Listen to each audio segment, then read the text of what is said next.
Boa tarde a todos. Hoje tenho o prazer e a satisfação de receber o Dr. Márcio Braga, nosso oficial aqui do 9º Ofício de Distribuição da cidade do Rio de Janeiro, e o Dr. Léo Almada, o tabelião de protesto do primeiro tabelionato de protesto aqui da cidade do Rio de Janeiro.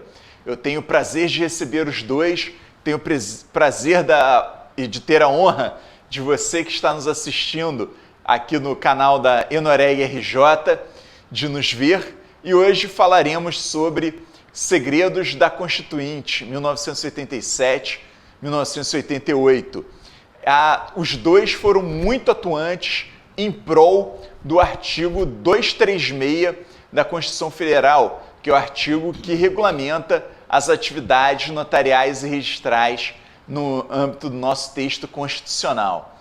E, enfim, espero que vocês gostem. Nós estamos agora fazendo uma pré-inauguração do nosso estúdio. Esse é o estúdio da Enoreg RJ, aqui no centro da cidade do Rio, bem próximo da sede da Enoreg, na verdade, 30 metros do prédio da Enoreg, temos aqui o prédio onde fica o estúdio do prédio, tem a sede da Enoreg, temos aqui o prédio da sede do estúdio da Enoreg RJ. Estamos pré-inaugurando porque vamos fazer uma inauguração formal ainda com todos os diretores da Enoreg, mas hoje já é uma pré-inauguração e voltando o nosso Café Enoreg, que é o nosso programa de entrevistas que é feito tanto ao vivo e também, além de ser ao vivo, não só a entrevista é ao vivo, mas também é presencial. Vamos continuar tendo nossos webinars, especialmente com pessoas de fora do estado, e vamos dar preferência no formato Café Enoreg para as pessoas aqui do estado do Rio de Janeiro.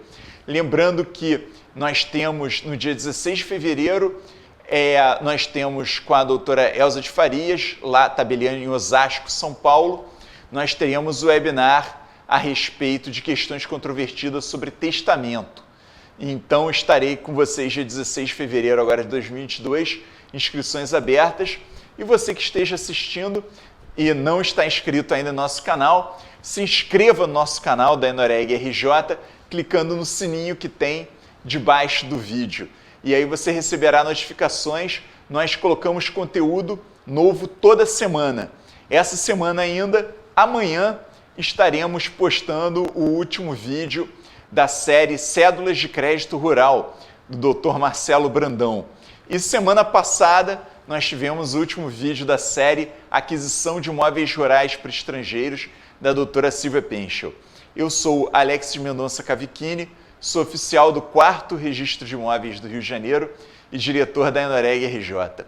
Enfim, então, sem mais delongas, vamos começar aqui com a nossa entrevista. Doutor Léo, doutor Márcio Braga, uma boa tarde, muito obrigado pela presença, muito obrigado por se disponibilizar o tempo de vir aqui. Hoje vamos ter essa conversa a respeito dos segredos da Constituinte, vocês dois que tiveram participação ativa na Constituinte. Enfim, gostaria primeiro que vocês falassem, começando contando alguma coisa assim que mais marcou vocês na Constituinte, em todo o processo de Constituinte.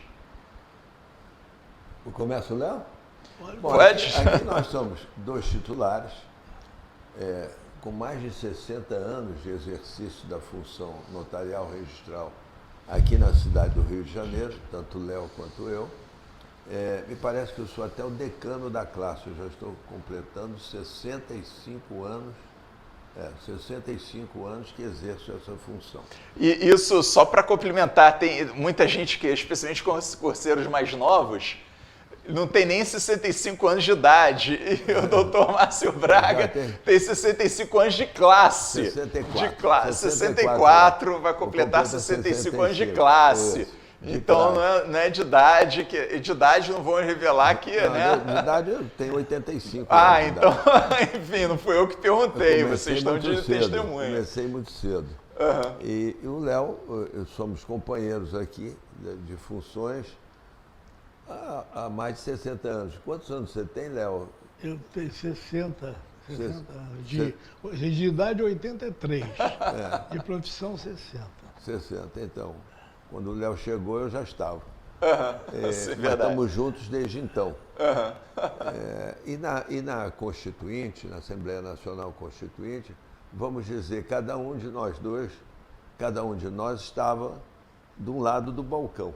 Não é? Então, o Léo estava do lado que reivindicava e eu estava do lado daqueles que faziam, que cumpriam com as reivindicações. E eu acho que sempre nós temos que ressaltar, o Léo é capaz de registrar melhor do que eu o funcionamento de nossa atuação na Assembleia Nacional Constituinte no que diz respeito aos titulares. E eu quero ressaltar, o meu lado é o lado dos deputados e senadores, dos congressistas constitucionalistas. Nós tivemos do meu lado, um colega do Registro de Imóveis aqui de Petrópolis, que era deputado federal eleito, o Adolfo de Oliveira. Adolfo realmente foi um grande articulador interno na Constituinte, articulador dos nossos interesses. Porque o Adolfo exerceu um papel muito importante na Constituinte, porque ele era subrelator do relator geral, que era o senador Bernardo Cabral. Eles eram muito amigos.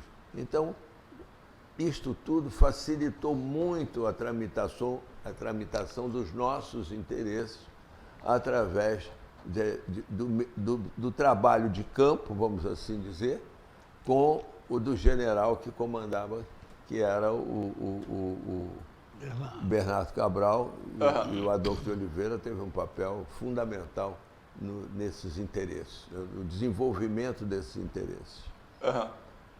Da minha parte é isso, como deputado.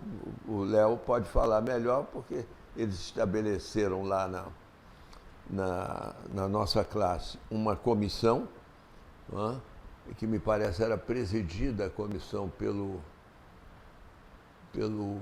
Léa Portugal, o Penteado era o coordenador. Era a Léa Portugal e o aqui do Rio de Janeiro, do 7º distribuidor. Penteado. O Penteado. Mas sem sombra de dúvida, a Léa está lá em Brasília, uma grande colega.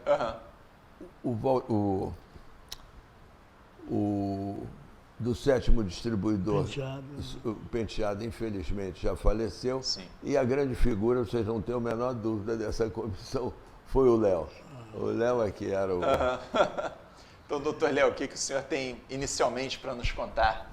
Olha bem, eu, por sorte, estava, nessa época da Constituinte, requisitado para o gabinete do Márcio Braga. Mas eu vou retroagir um pouquinho de quando nós tivemos a notícia de que havia uma Assembleia Nacional Constituinte, a nossa entidade nacional, que à época se chamava ATEB, Associação dos Titulares Extrajudiciais do Brasil, resolveu fazer uma reunião nacional para montar um esquema de funcionar junto a essa Assembleia Nacional Constituinte. E exatamente no mês de outubro de 86, nós convocamos uma reunião nacional no Copacabana Palace.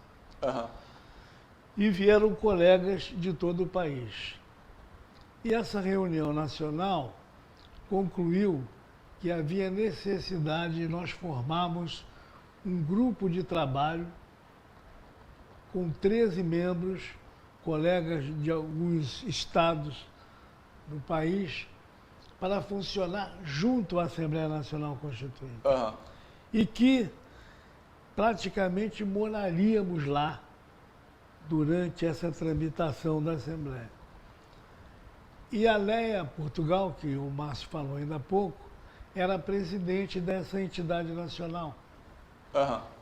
E, obviamente, compareceu a essa reunião e lá formamos um grupo de 13 membros, do qual o coordenador geral foi o Antônio Carlos Leite Penteado, e eu fui o diretor, o secretário executivo dessa comissão. Então a gente teve uma atuação muito forte do Rio de Janeiro, porque o Dr. Penteado, que, enfim, já nos deixou, mas foi o coordenador geral e o senhor foi o secretário. E um outro membro foi o Adilson Mendes. Ah, o Adilson Mendes foi membro também. O Estado... Então o Estado do Rio, com 13 membros, estava super representado lá, teve uma atuação fortíssima, né? E na Assembleia Nacional Constituinte, 2 deputados, o Adolfo de Oliveira, subrelator da Constituinte. Era de Petrópolis, e o doutor Márcio Braga. Quer dizer, a gente pode perceber... E um time bom. Um time fortíssimo. E a gente percebe, então, a atuação do Rio de Janeiro para a construção do artigo 236 da Constituição, que é importante até ressaltar que, hoje em dia, quem entra na classe, quem faz concurso, parece até que aquele artigo está lá, é uma dádiva divina, caiu ao céu, sem esforço, porque a pessoa já recebe algo construído, né? Enfim, mas isso aí foi construído através de muito esforço, através de muita luta, não foi uma coisa que caiu do céu e simplesmente alguém chegou e falou, ah não, coloca esse artigo aí. Quer dizer, ou seja, foi algo que demandou muito esforço coletivo, muita organização política, né? Bom, ainda tem uma circunstância interessante, que foi no meu gabinete, e por sugestão, certamente, dos colegas, que centralizaram a atuação dos juízes, da magistratura. Então, aqui nós tínhamos um desembargador, que na época era juiz, doutor Mário Santos Paulo, infelizmente também já falecido. Mário Santos Paulo dizia, foi o Márcio que assinou todas as emendas do Poder Judiciário. E o desembargador... Luiz Fernando? Não, o outro. O Tiago Ribas Filho. Tiago Ribas Filho, que foi até presidente aqui do tribunal, dizia quase todas. Quase todas. Tinha algumas que não. Bom, então isso tudo era centralizado no meu gabinete. Ou seja, no seu gabinete tratou tanto de emendas de interesse do Poder Judiciário, quanto também do extrajudicial. Do extrajudicial, exatamente. Conseguimos estabelecer uma convivência sem nenhum conflito. Do judicial com extra, Do judicial com extra. Maravilha. E eu assinava as pretensões, até quero confessar que às vezes contrariado. Às vezes eu nem achava que aquela medida que estavam pleiteando, aquela emenda, aquela proposta, fosse boa. Mas eu assinava. Assim mesmo eu assinava para fazê-la tramitar e entrar na discussão. E assim mesmo, porque os juízes pediam. Então, realmente, foi dessa convivência que nasceu esse artigo 236. Não houve conflito entre os interesses do Poder Judiciário e do extrajudicial, dos cartórios extrajudiciais. E assim, basicamente foi aí, e com a mensagem sempre central do concurso público para o exercício da função, que facilitou toda a tramitação. Não, sem dúvida. E eu acredito que são 2 pilares, né? Um é o concurso público e de outra medida nós temos também que a delegação é privada, né? A delegação pública que é dada para o particular através de concurso, porque na ordem constitucional anterior existia a ideia de se estatizar os cartórios, né? Isso. Bom, daí o Léo pode falar melhor. Exatamente. A nossa reunião nacional, que findou naquela comissão de 13 membros, ela foi mais convocada porque nós sabíamos que existia a vontade de nos estatizar. Então nós fomos para Brasília para evitar a estatização. E a coisa foi além do que a gente queria, graças à existência do Márcio Braga, do Adolfo Oliveira na vice-relatoria geral da Constituinte e mais alguns 2 ou 3 deputados de outros estados, nós conseguimos reverter. Né? Porque a intenção era estatizar. Nós fomos para lá para evitar a estatização, não foi para conseguir a privatização, foi para estatizar, para evitar a estatização.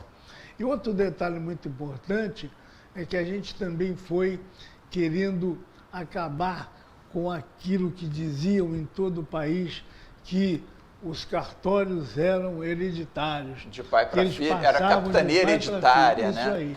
Então nós também fomos e partiu, importante dizer que partiu da nossa entidade, da nossa classe. A nossa classe, a exigência do concurso público para acabar com essa... Informação importantíssima, porque, ou seja, foi a própria classe dos notários e registradores que resolveu apoiar o fato do concurso público, exatamente para tirar essa pecha aí de capitania hereditária, que passa de pai para filha, etc.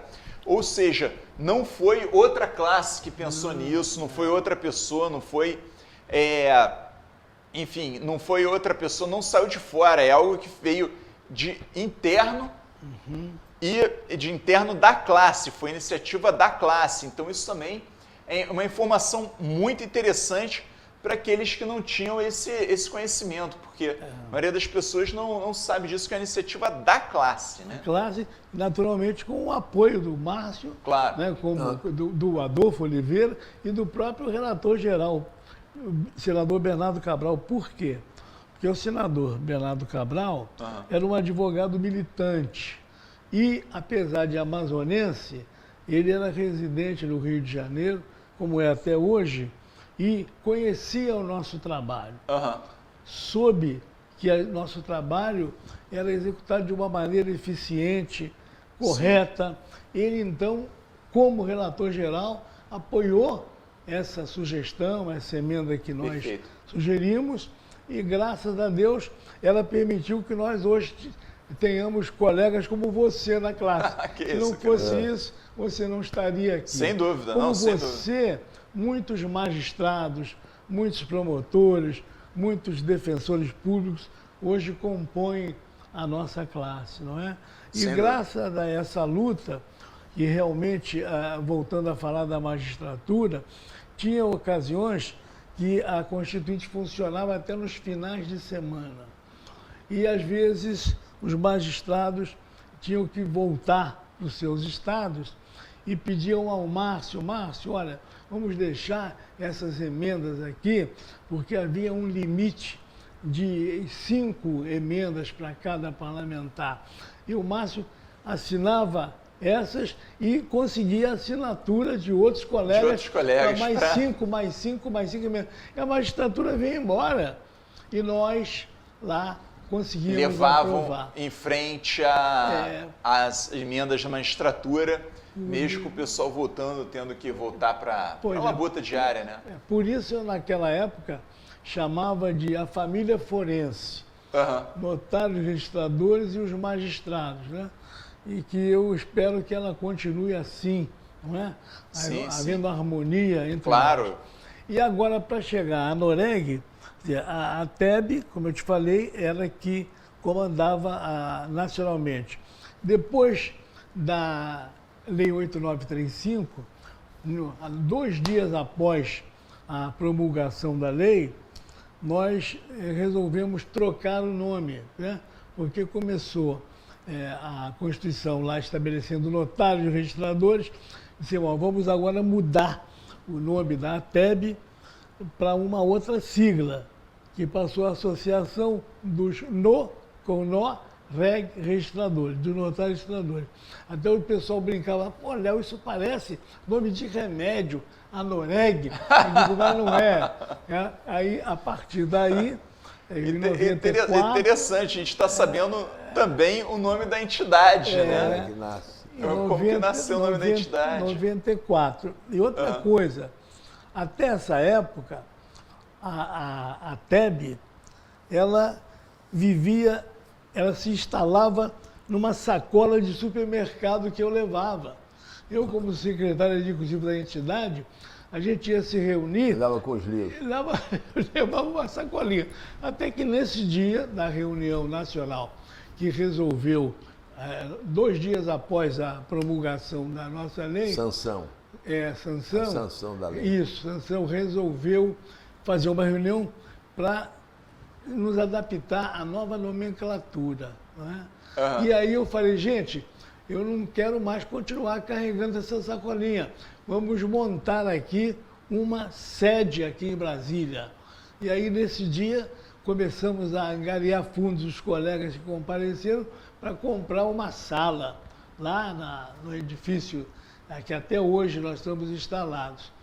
E aí nasceu a Anoreg, apenas sucedeu a entidade com nomenclatura diferente. Só que ao mesmo tempo que nasceu, o plano já nasceu com mais estrutura. Mais estrutura, e hoje em dia nós temos essa potência aí, né? Temos sede própria em Brasília, temos uma Anoreg em cada estado da federação, e estamos aí continuando brigando, mas com aquela mesma vontade de antigamente. Claro, com certeza. Bom, em cada estado da federação, desculpa. E também aqui no Rio de Janeiro nós temos nossa sede, como dito, nossa sede física, né, própria. E temos agora, quer dizer, mostrando a expansão, o estúdio. Ou seja, a gente até mesmo tem um estúdio aqui próprio, que é esse aqui que vocês estão vendo. Depois, inclusive, a gente tem vários cenários aqui no estúdio, enfim. E vamos ter diversas gravações aqui. Me perdoe, pode falar. Apenas, já que estamos registrando esse passado da nossa entidade e da nossa atuação na Assembleia Nacional Constituinte, há duas coisas que eu gostaria de ressaltar. Primeiro, a ATEB sucedeu à ATOG. A ATOG era a Associação de Titulares de Ofício de Justiça aqui no Rio de Janeiro, que aqui era a capital federal. Então, aqui é que a ATEB sucedeu à ATOG e a Anoreg sucedeu à ATEB. Nasceu tudo aqui no Rio de Janeiro. Ou seja, a primeira associação de titulares era aqui no Rio de Janeiro. Aqui no Rio de Janeiro. E eu fui presidente dela, da Associação de Titulares. Que era a associação de caráter nacional, né? Porque, na verdade, aqui era o Distrito Federal, né? Entendeu? Então, aqui se feriam as grandes batalhas, o Congresso era aqui, o Senado era ali, a Câmara dos Deputados ali, afinal. Então, nós sempre tivemos uma participação muito grande. Outro detalhe, a maioria dos titulares, a expressiva maioria dos titulares, se não quase a sua totalidade, tinham sido nomeados nos governos do Marechal Dutra. Tínhamos vários colegas do gabinete do presidente Eurico Gaspar Dutra, colegas de nomeação do presidente Getúlio Vargas. Depois sucedeu Dr. Juscelino.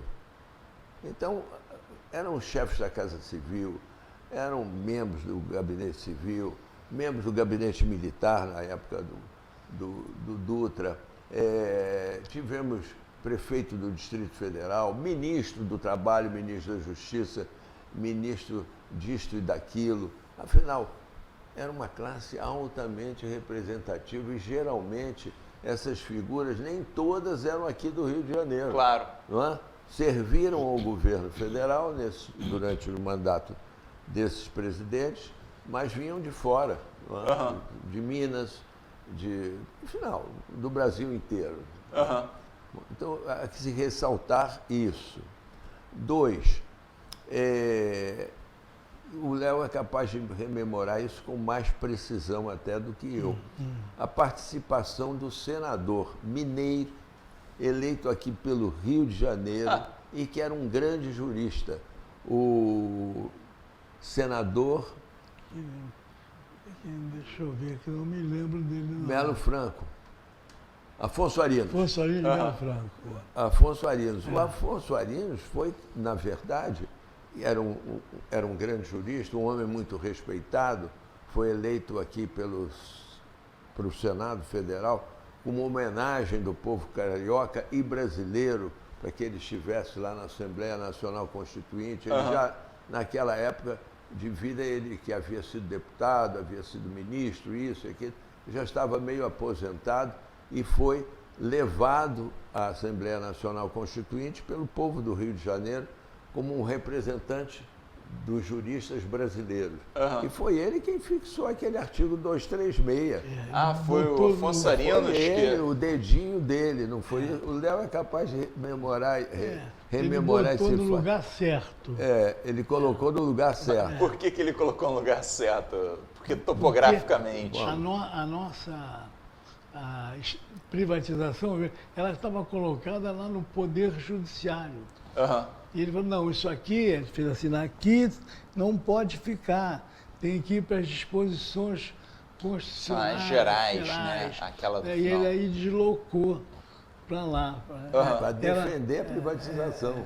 Para defender a privatização, separado do Poder Judiciário, extrajudicial. Então, até porque o extrajudicial não é parte do Poder Judiciário. É fiscalizado pelo Poder Judiciário, muita gente confunde. É fiscalizado pelo Poder Judiciário, mas não é parte do Judiciário. Quer dizer, são particulares que exercem uma função pública por delegação. Então, veja bem que a articulação da nossa gente, nós notários, nós registradores, foi perfeita. Não é? Ela foi abrangente. Nós atingimos não apenas o consciente ou o coração das pessoas, mas também a consciência jurídica da proposta que se estava fazendo no sentido do crescimento, do amadurecimento secular da função notarial registral. Sim. Foi com esses argumentos que nós trouxemos para a nossa classe esse avanço que representa o artigo 236. O artigo 236... E aí eu posso até completar dizendo o seguinte, nós tínhamos nessa comissão de 13 membros uma colega do Rio Grande do Sul chamada Glaci, infelizmente já falecida, que era muito ligada ao senador. Entendeu? Então ela veio... Ao senador Afonso Arinos e nos ajudou. Ele falou, Afonso, pela intimidade dele, isso aqui está mal colocado. Você tem que ir para lá. Aí ele atendeu, claro, com consciência, a alerta que a colega fez e levou lá para o lugar certo, o 236. Maravilha. Enfim, o prazo de 6 meses para se fazer concurso, quem que pensou no prazo de 6 meses? Porque tu fala que nenhum cartório pode ficar vago por mais de 6 meses. Como é que foi determinado esse prazo de 6 meses? Isso foi uma harmonia entre os poderes, vamos dizer assim, né? A relatoria geral, mais o Adolfo Oliveira e mais essa comissão, né? No momento que a gente conseguiu aprovar a necessidade do concurso público, nós tínhamos que estipular um prazo para os concursos se realizassem. E foi esse aí que se entendeu que seria melhor 6 meses, para dar tempo vagou, para os tribunais poderem se organizar, preparar, mas infelizmente... É um prazo que acaba não sendo respeitado. Eu sei que na Alemanha eles conseguem fazer a cada 6 meses concurso de cartório, né? Das atividades extrajudiciais lá. Enfim, infelizmente no Brasil esse prazo nem sempre é respeitado, né? Enfim, e também foi falado que a responsabilidade dos notários e registradores fosse decidida por lei especial. Então... Ou seja, e aí tinha muita discussão a respeito se poderia ser aplicado o artigo 37 da Constituição, que fala da responsabilidade dos servidores públicos, etc. Mas, enfim, só que qual foi a ideia aí? Foi realmente falar que a responsabilidade ser de lei especial para afastar, né? Ou então, enfim, qual foi a ideia de ser colocado em lei especial? Isso foi uma outra guerra, porque foi apresentado o projeto de lei que acabou redundando na Lei 8935. E foi uma dificuldade muito grande. E esse projeto de lei ele foi apresentado na época da Constituinte mesmo? Logo depois da promulgação da Constituição. E levou 5 anos. E com 5 relatores diferentes. É por isso que a gente sempre fala, deputados relatores de primeiro, segundo, terceiro e quarto sempre se sentiam sem condições de fazer uma lei que realmente dissesse aquilo que nós somos. Sim. Até que o então deputado Nelson Jobim, depois ministro do Supremo Tribunal Federal, aceitou nosso pedido de ser o relator daquele projeto, porque 4 colegas dele que antecederam não tiveram condições de terminar. E com a ajuda do Márcio, mais uma vez, que falou com o Nelson Jobim à época, ele disse, não, tudo bem, eu aceito, mas olha que há uma vontade quase total dos colegas aqui de aprovar uma lei. E acontece que eu vou fazer o seguinte, aceito porque o Márcio me pediu, e segundo, porque eu quero constituir uma comissão de 5 membros de vocês. Não vou ouvir mais ninguém. Se quiser aprovar esse projeto, tem que ser assim. E vamos nos reunir no meu gabinete às 8 horas da manhã, porque eu estou estudando inglês e tenho um horário mais tarde. Então, 8 horas da manhã, vocês estejam no meu gabinete. E aí, rapidamente, chegamos a uma redação que conseguimos aprovar e redundou na 8935, né? No dia 18 Ou seja, a luta constituinte, ela foi além da Constituição. Continuou. Na verdade, a 8935 ela acabou sendo um desdobramento do artigo 236, até porque o artigo 236 ele falava que a responsabilidade iria ser regulamentada por lei especial. Isso. E não existia lei especial. Não. Até aquele momento. É verdade. Então, enfim, hoje em dia a gente tem o artigo 22 do 8935, né, a respeito da responsabilidade. Então, ou seja, a ideia realmente era separar responsabilidades de concessionários públicos e dos servidores públicos da responsabilidade de notários e registradores, que seria realmente nessa lei que foi uma continuação da Constituição, do processo constitucional. A lei regulamentadora, né? A lei que regulamentou o artigo 236. Mas foi mais uma vez aí com a prestígio do Márcio Braga junto. Ele era muito ligado ao Nelson Jobim, né? Mas não pediu nada demais. Né? Eu era da Executiva Nacional do PMDB.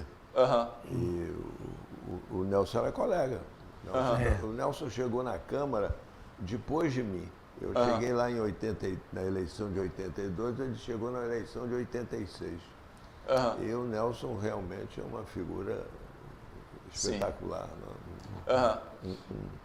de um conhecimento jurídico enorme e muito bom político. Tanto que ele teve uma carreira meteórica. Sim, chegou a realmente. presidente do Supremo Tribunal Federal. É verdade. E o que mais que vocês me contam agora também para a gente saber um pouco aqui de causos, né, e de casos da Constituinte, enfim, coisas de repente anedóticas, enfim, o que vocês podem contar a respeito da época aqui, curiosidades que as pessoas possam querer saber. Estava contando aqui para você.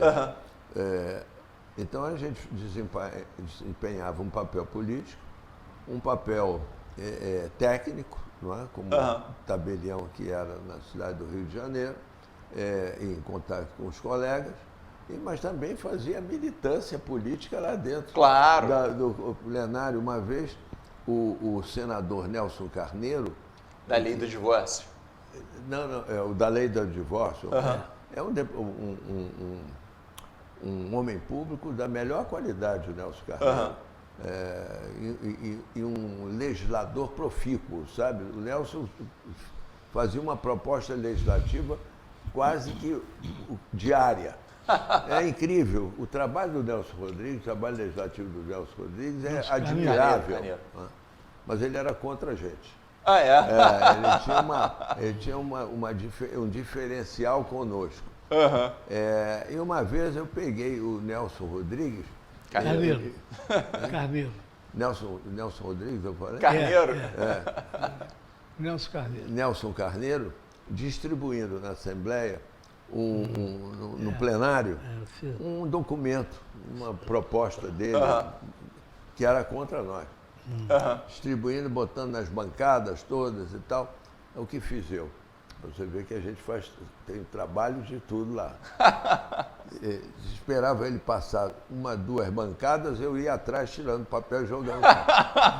Ele botava e eu tirava, ele botava e eu tirava, ele botava e eu tirava. Bom, é assim, conseguimos aprovar o que nós desejávamos. O que mais que vocês podem me contar? Tinham muitas passagens interessantes. Por exemplo, nós moramos no Hotel Sampo. Chegaram a morar, efetivamente. Né? Ficávamos lá a semana toda e às vezes até nos finais de semana também.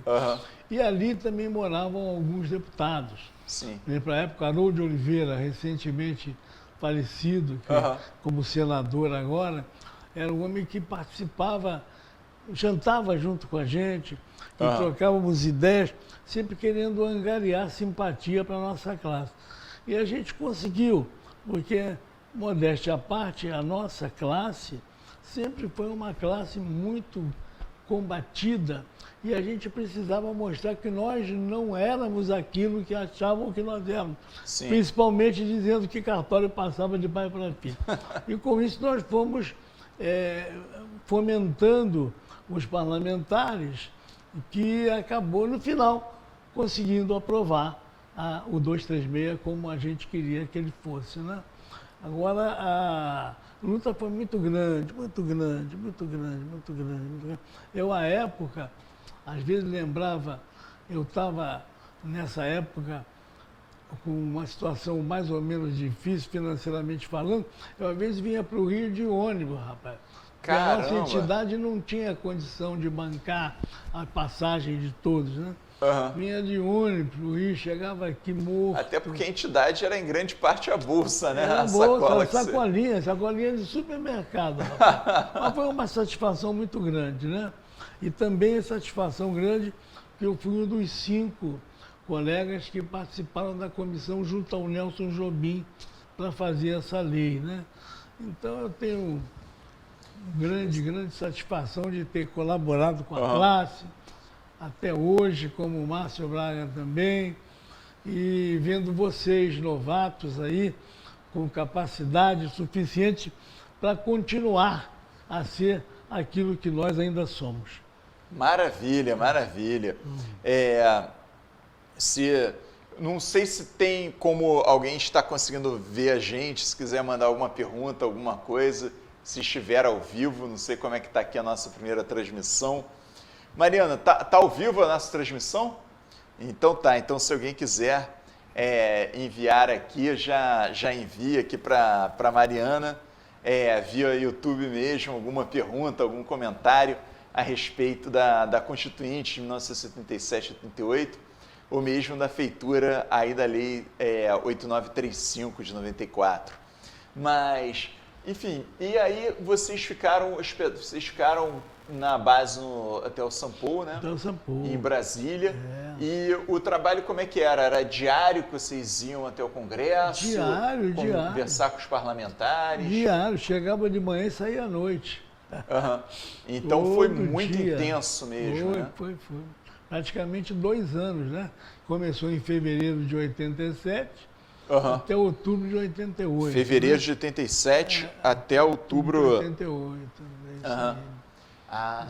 Exatamente, quando 5 de outubro de 88, com a promulgação da Constituição, né? Que o Márcio estava lá, tem fotos dele junto com o Ulisses Guimarães, né?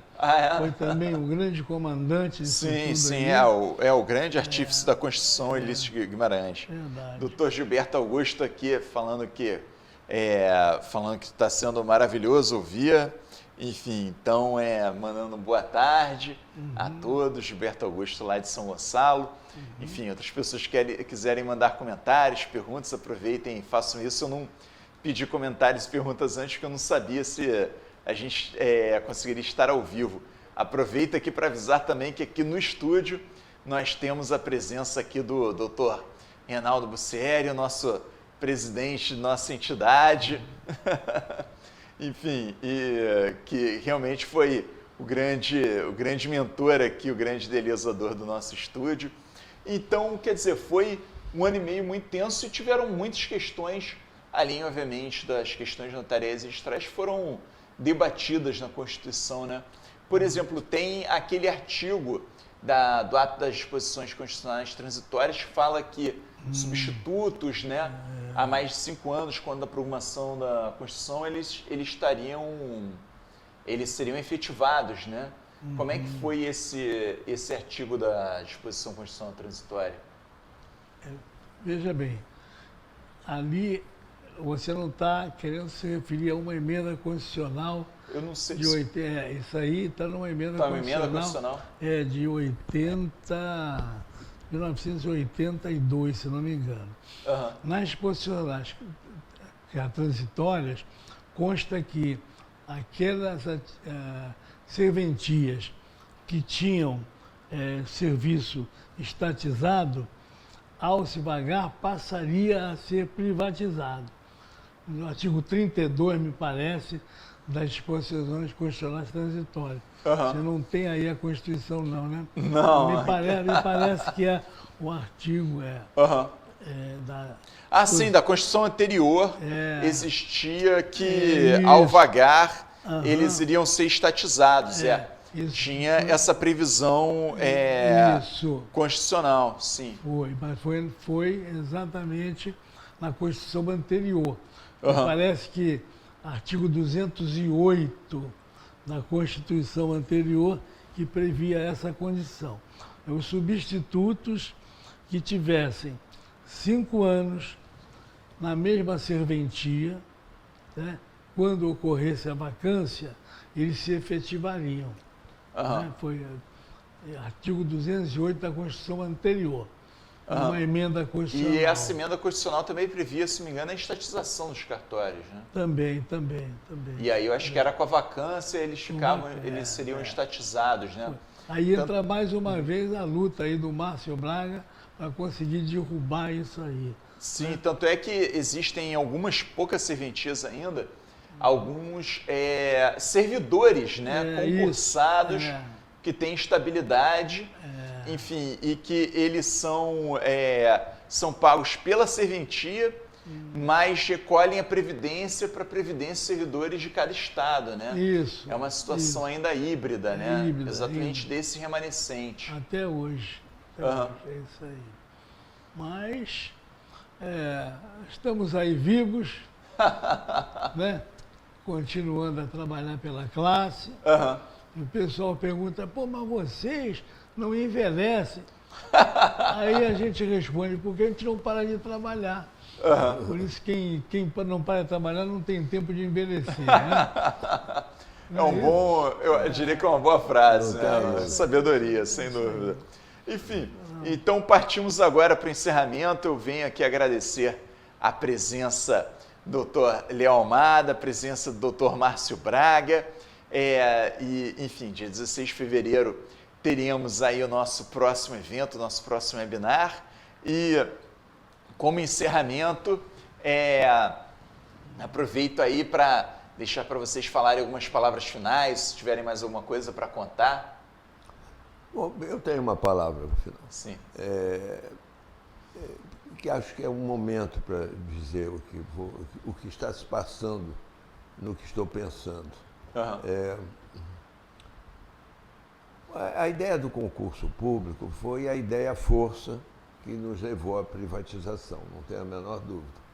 Foi essa proposta que uniu contra a estatização. Mas é preciso lembrar sempre que o exercício de uma função como essa que exercemos não deixa de ser uma função pública, ainda que lato sensu. E para qualquer exercício de função pública, o que se necessita, em primeiro lugar, é ter espírito público, compromisso com a vida pública, compromisso com a consciência de que você está ali cumprindo um papel para servir à população, servir ao povo. E acho que isso nós temos perdido um pouco. Os interesses econômicos, financeiros até, mas principalmente os interesses econômicos da classe, têm prejudicado, a meu ponto de vista, essa evolução natural. Isso diz respeito principalmente a vocês, mais moços, que estão chegando por concurso à classe. É preciso que vocês imponham com mais seriedade essa questão do exercício da função pública, da necessidade de ter espírito público, ter a consciência que estão servindo à sociedade. Este é o amálgama que vai nos servir para enfrentar todas essas questões que estamos vivendo hoje, não é? Em que a classe parece dividida por esses interesses e com a atuação principalmente de figuras que hoje se consolidam principalmente nesse Conselho Nacional de Justiça contra os interesses legítimos da função do exercício da função notarial e registral. É com esses argumentos do exercício do concurso público e da noção do espírito público, o exercício da função pública com espírito público, principalmente, que vai nos defender desses que querem nos dividir para prejudicar a evolução normal que vocês, jovens, estão trazendo através do exercício da função, através do exercício do concurso para a função. Eu acho que isso aí é um ponto muito importante, principalmente para pessoas que, como eu, já vivem nessa função há mais de 60 anos. Não é? Eu já completei 64 anos de exercício da função e espero que continuem, não comigo aqui, mas por mais 60 anos, crescendo e tendo a importância que se deva ter a função de notário e de registrador. Com certeza. A minha palavra final é nesse sentido. Doutor Léo Almada. Eu quase que digo que adoto todo o pronunciamento do Márcio nesse final aí, né? Endossando aquilo que ele está falando e esperando que vocês, jovens, realmente continuem engrandecendo a nossa classe cada vez mais. Perfeito. Bom, mais uma vez, muito obrigado pela presença dos dois, doutor Márcio Braga, doutor Léo Almada. Agradeço muito pela presença dos dois, agradeço pela audiência aí de todos, mais uma vez pela audiência de todos aqui no nosso, praticamente teste, nosso piloto, aqui nosso novo Café Noreg. Com certeza teremos muitos outros aqui no nosso novo estúdio da Noreg, aqui no centro da cidade do Rio de Janeiro. Agradeço a presença de todos, a audiência de todos vocês. Espero vocês brevemente em uma próxima. Temos aqui 16 de fevereiro sobre testamentos com a doutora Elza de Farias. Bom, muito obrigado por todos e até a próxima vez.